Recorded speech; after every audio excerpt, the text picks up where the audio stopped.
Cierra los ojos.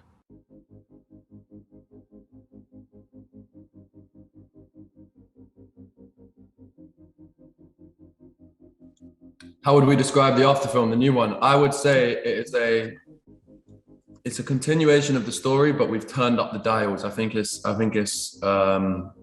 will make people happier, sadder, cry more, laugh harder. I think because it's a continuation of the story into, you know, older age, where they come out of the college time of their life and education and go into, you know, I guess the real world and grown up life, and therefore the stakes are a bit higher, and there's all sorts of different hurdles for them to try and clear this time around.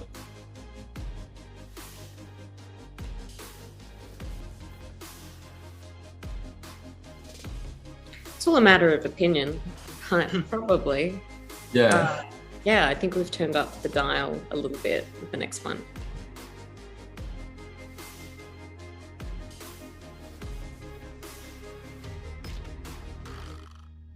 I think it was for me, but not because of how the characters are, but because of how I've had practice and I've played the character twice around now. It's such an honor to be. It's very rare that you're even able to bring a character back to life in 4 different films. So not necessarily easier, but it does get more seamless to slip into the character once you've had 2 films of practice.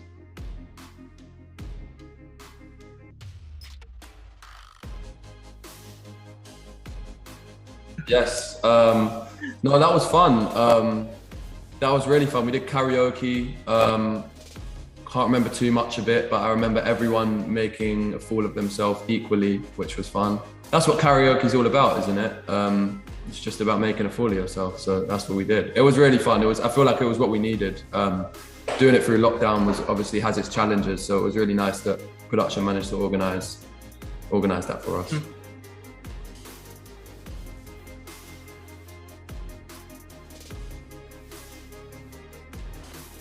I think they're probably a good, as we've said before, they're a good example of sometimes what not to do in a relationship. And so sometimes I think their actions are helpful in that they kind of illustrate how a situation can get out of control if you don't communicate in the right way.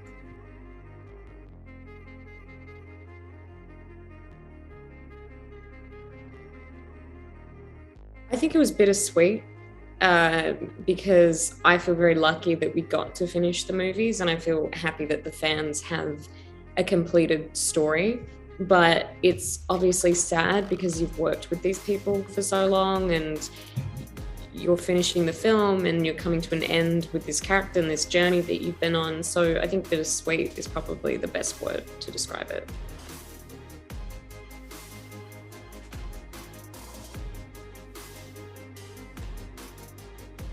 I feel like we've done 4, because we're lucky enough to do 4 romantic films. If I was to work again with Joe, I'd like it to be like an action. And if anything, if they want a romance again, we'll do like Mr. and Mrs. Smith. That would be sick.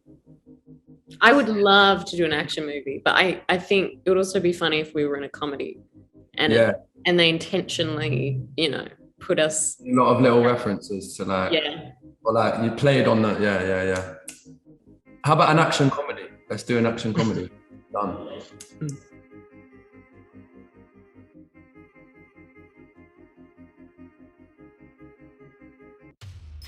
Do you know what I think? I mentioned this in another interview. I think me and Joe have like a shorthand we're almost not aware of. I feel like when you do 4 movies with the same person and you're almost in every scene together, you just kind of have a thing of, you might shoot someone a look when we get, you know, given a note or something's not as it was in, you know, we have like it's almost like you have someone to back you up, and we're very similar in our thoughts and opinions of you know, how we think the short story should be told. So I think we've definitely got closer, and we're so lucky to have been able to have each other from the start to finish as both of our first lead. So to be able to do that with someone else, for me anyway, was definitely a lot easier than if I had to do it on my own.